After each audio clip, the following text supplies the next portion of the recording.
You know, so many of us are now treating AI chatbots like a private diary, or maybe even a therapist. It feels like this safe space where we can just pour out our thoughts and not be judged.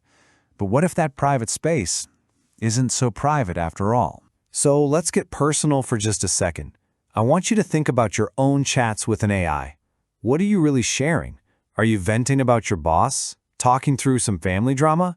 Maybe even sharing your deepest, most private anxieties?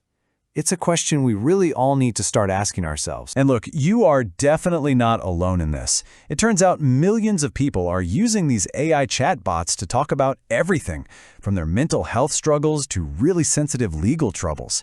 We're just pouring our hearts out into that little virtual chat window because, we think it's a safer, more understanding listener than any person could be. What this has done is create something entirely new. It's like a digital confession booth, and it's open 24/7, right there on your screen. But here is the big catch, the critical twist. Unlike a real therapist or a priest in a confession booth, this digital confidant has absolutely no legal obligation to keep your secrets. And that one fact, well, it changes everything. So where's all this concern coming from? I mean, you'd probably expect to hear it from privacy watchdogs or maybe some tech critics, right?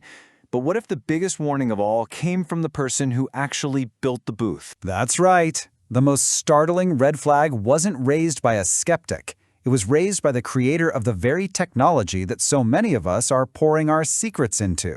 This isn't some conspiracy theory. This is a public statement. And here it is. The quote comes directly from Sam Altman, the CEO of OpenAI.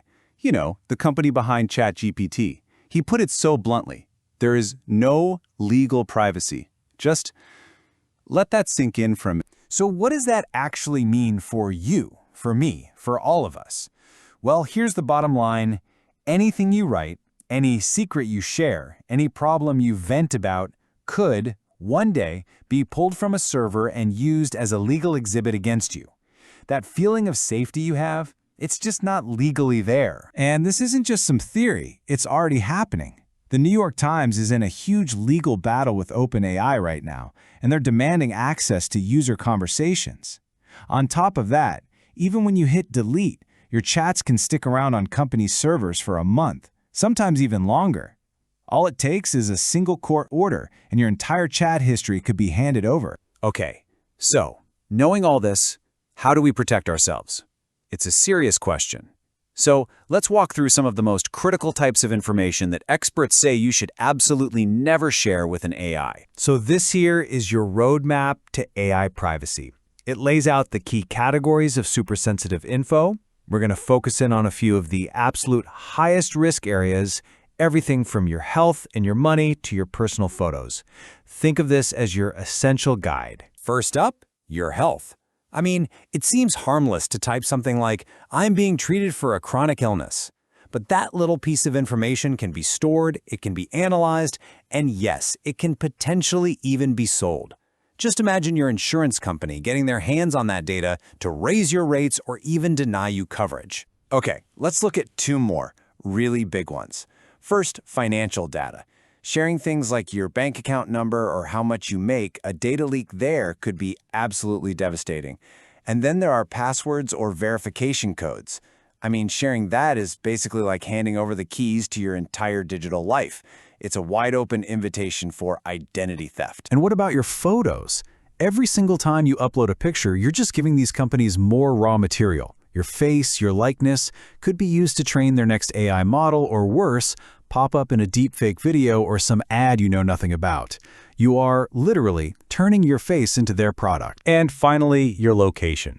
Even just telling an AI, "Hey, I'm at this cafe," helps build a detailed map of your life, of your daily movements.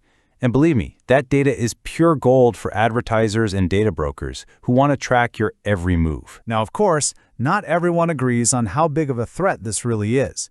The debate that's happening online is fascinating, and there are two very different ways people are looking at this problem. So on one side, you've got people sounding the alarm.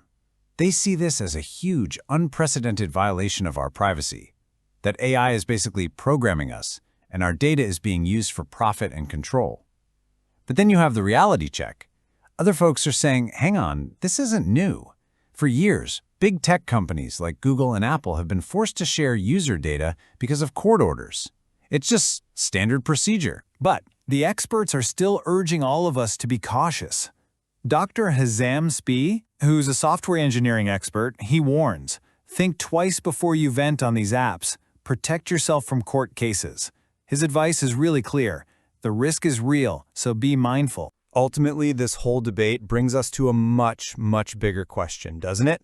A question about our lives online and the digital footprint we leave behind with every single click and keystroke. And one commentator, Abdusalam, put it in a way that just really hits home.